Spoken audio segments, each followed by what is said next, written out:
Wish in one hand, something in the other. Enough money, enough life. Everything in life is a choice. It is a balancing act. We know this. More money, however, is not going to buy you any more years. We've all read the stories. We've heard this, and we've heard of people in our lives that when they retire, they come home and they're gone within a year. Some of them are gone a lot faster than that, and they never had a chance to spend the money they kept working in order to acquire. So there is a balancing act here that we need to talk about. How much do you need? How much do you have now? When do you expect to start drawing on that? And how long will that last?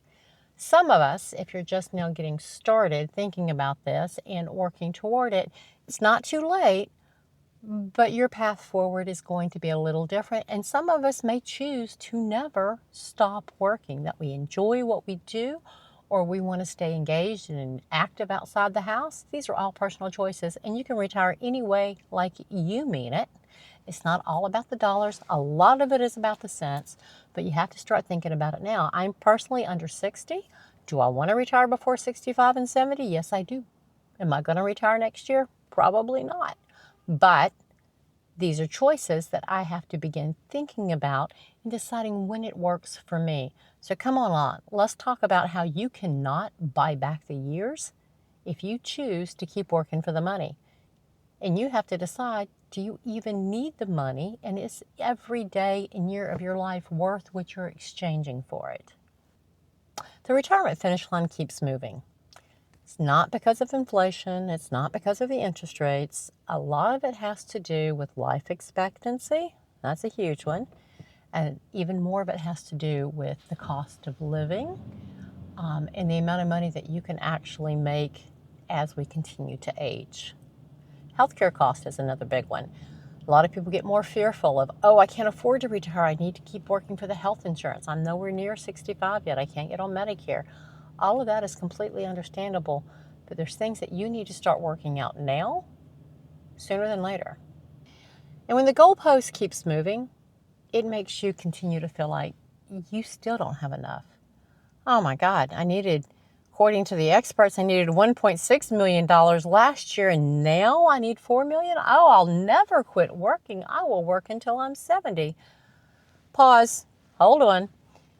Some of these choices that you're making can sabotage your ability to retire early or to retire, period.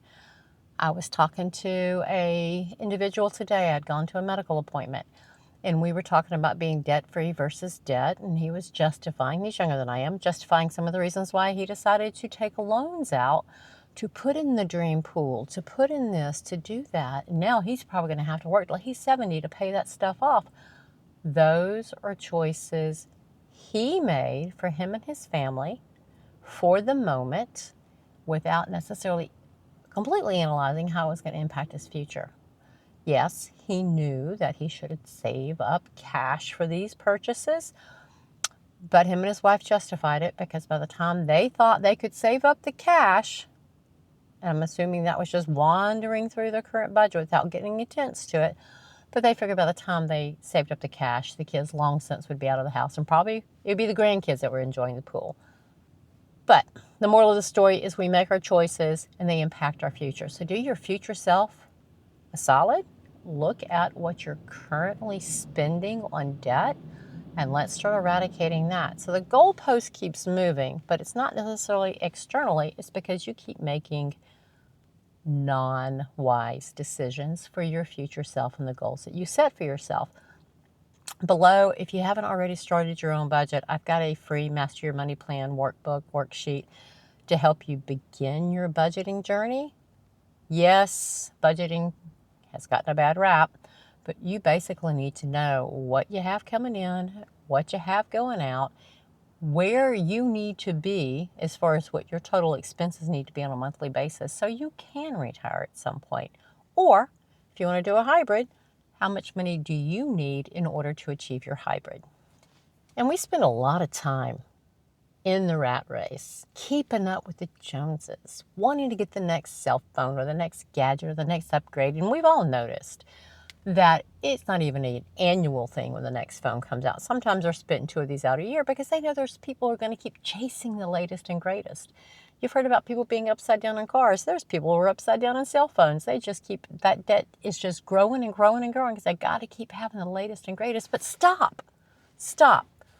What is enough for you? What is what you really need? Do you need the latest and greatest cell phone? Or can you wait 5 or 6 years until the one you have stops working with the most recent versions of the apps? Do you pay cash for your cell phones? So I'm not here to preach to you to pay cash for everything and absolutely no debt. Those are just the wise course of actions to take. But you need to figure out, when do you stop chasing all of this stuff that does not enrich your life and brings you no joy? And when you decide what is enough and what is sufficient, you will find your financial number of how much you need a month for the long term, and you can go after what really has value for you. Save this video, subscribe to this channel if you're rethinking the value system of more. Share this video with somebody in your life that you know needs to hear it. Y'all keep coming back. I post multiple times a week, but I'm doing this week-long series once a month now for the next 7 months, and then I'll package them all together. I will see you in the YouTube Live at the end of the series, and I'll see you in tomorrow's video. Stop recording.